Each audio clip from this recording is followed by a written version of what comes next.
श्री स्वामी समर्थ माझ्या यूट्यूब चॅनलमध्ये सर्व स्वयंसेवकांचं हार्दिक हार्दिक स्वागत आहे। आजचा व्हिडिओ थोडासा वेगळा घेऊन आलेली आहे, कारण प्रत्येक जण खूप धावपळ करतं, खूप काही ना काहीतरी टेन्शन्स असतात, कायम काही ना काहीतरी विचार चालू असतात, कुठले तरी प्रश्न असतात, अडचणी असतात। या संदर्भात आपण काय करायला हवं आहे त्यासाठीचा आजचा हा व्हिडिओ। तर नमस्कार सर्वांना, आपल्या चॅनलवर तुमचं मनपूर्वक स्वागत आहे। आजच्या धावपळीच्या जीवनात एक गोष्ट सगळ्यांच्या आयुष्यात समान आहे, ती म्हणजे चिंता। लहान मुलांपासून ते मोठ्यांपर्यंत प्रत्येकजण काही ना काही गोष्टीची काळजी करत असतो। पण तुम्हाला माहिती आहे का, चिंता ही समस्या नसते, पण तिचं जास्त होणं हीच मोठी समस्या असते। म्हणून आजच्या व्हिडिओमध्ये आपण पाहणार आहोत चिंतामुक्त होण्यासाठी काय करायला हवं आणि कोणत्या सवयी तुम्हाला लावून घ्यायच्या आहेत, ज्यांनी तुमचं आयुष्य हलकं आणि आनंदी बनवू शकतं। तर हा व्हिडिओ शेवटपर्यंत नक्की बघा। जे आपल्या हातात नाही त्याचा विचार सोडायचा आहे। आपण अनेक वेळा अशा गोष्टींची चिंता करतो ज्या आपल्या नियंत्रणातच नसतात, कारण बऱ्याच जणांना हा प्रश्न असतो, लोक काय म्हणतील, उद्या काय घडेल, भविष्य काय होईल, हे सगळं आपल्या हातात नाही। म्हणूनच एक गोष्ट लक्षात ठेवा, जे बदलू शकत नाही त्याला स्वीकारा आणि जे बदलू शकता त्यावर काम करा। आणि दररोज फक्त 10 ते 15 मिनटं ध्यान केल्यानं मन शांत होतं, विचार स्थिर होतात आणि चिंता कमी होते। म्हणून मन शांत ठेवण्यासाठी कायम मेडिटेशन करा। सकाळी उठल्यावर किंवा रात्री झोपण्यापूर्वी खोल श्वास घ्यायचा आणि मनाला स्थिर ठेवण्याचा प्रयत्न करायचा। हे तुमच्या आयुष्यात मोठा बदल घडवू शकतं। आणि सकारात्मक विचारांची सवय आपल्याला लावायची आहे। सतत निगेटिव्ह कारण काय असतं माहिती का, तुम्ही चिंता करता तुम्ही पॉझिटिव्ह वेने न जाता निगेटिव्ह वेने जाता आणि त्याचं रूपांतर खूप मोठ्या समस्येत देखील कोणाकोणाच्या आयुष्यामध्ये होतं। सकारात्मक विचारांची सवय लावायची आहे। आपण जसं विचार करतो तसं आपण बनतो किंवा तसं आपल्या आयुष्यामध्ये घडत असतं, हे कधीही लक्षात ठेवा।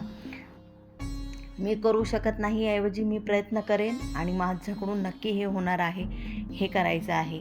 माझं काहीच होणार नाही ऐवजी सगळं खूप छान होणार आहे। माझं आयुष्य खूप सुंदर जाणार आहे। माझ्या आयुष्यात ज्या गोष्टी होत आहेत त्या खूप सुंदर आहेत आणि त्या गोष्टींमुळे मी खूप आनंदी आहे। हा विचार करायला नक्की शिका। सकारात्मक विचार म्हणजे चिंतेवरचा सर्वात मोठा उपाय आहे। आणि आपल्या सर्वांच्या आता आयुष्यामध्ये असं झालं आहे की मित्रमैत्रिणी असतील किंवा एखादा असतं ना की आपल्या भावना व्यक्त करण्यासाठी कुठंतरी आपल्याला एक जागा लागते। मित्राची असेल, मैत्रिणीची असेल किंवा घरातल्या एखाद्या मोठ्या व्यक्तीची देखील असेल। जबाबदारी जितकी आहे तितक्या या गोष्टी देखील आपल्या आयुष्यात आहेत। त्यामुळे मनात सगळं दाबून ठेवणं हीच चिंतेची पहिली सुरुवात आहे। आपल्या जवळच्या व्यक्तीशी बोला, मित्र, आई वडील किंवा कुणाशी तरी तुम्ही मन मोकळं करा। बोलल्यानं मन हलकं होतं आणि चिंता आपोआप कमी होते। आणि सोशल मीडियापासून थोडं दूर राहा, मोबाईल असेल, कारण काय होतं आजकाल जास्तीत जास्त चिंता ही इतरांच्या आयुष्याशी तुलना केल्यामुळे वाढते। म्हणूनच रोज थोडा वेळ डिजिटल डिटॉक्स करा, स्वतःसाठी वेळ काढा आणि शरीराला कायम सक्रिय ठेवा।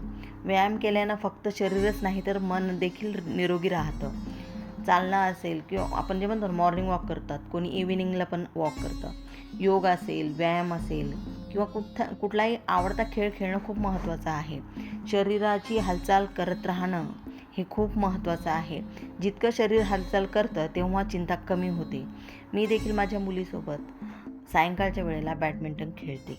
मला जास्त वेळ भेटत नाही, पण त्या माझ्यासाठी मी माझा वेळ काढत असते। आणि देवावर विश्वास ठेवा। कधी आपण सर्व प्रयत्न करूनही काही गोष्टी आपल्या हातात नसतात। अशावेळी देवावर विश्वास ठेवणं हे सर्वात मोठी गोष्ट आहे। आणि मनात एक श्रद्धा ठेवा, जे काही होतंय ते माझ्या भल्यासाठी होतंय। हा विचार तुम्ही नक्की सर्वांनी करायचा आहे। चिंता पूर्णपणे टाळणं कदाचित शक्य नाही, पण ती कमी करणं नक्कीच आपल्या हातात आहे। योग्य विचार करा, योग्य सवयी लावा आणि कायम पॉझिटिव्ह वेने राहा। सकारात्मक दृष्टिकोन तुमचा ठेवा, यामुळे तुम्ही नक्कीच चिंतामुक्त आणि आनंदी आयुष्य जगू शकता। जर तुम्हाला हा व्हिडिओ आवडला असेल तर लाईक करा, शेअर करा आणि चॅनलला सबस्क्राईब नक्की करा। मी पुन्हा भेटेन अशाच एका नवीन आणि उपयुक्त व्हिडिओसोबत। तोपर्यंत सर्वांनी आनंदी राहा, चिंता दूर ठेवा। व्हिडिओ आवडला असेल तर लाईक करा, शेअर करा, सबस्क्राईब करा। सर्वांना श्री स्वामी समर्थ।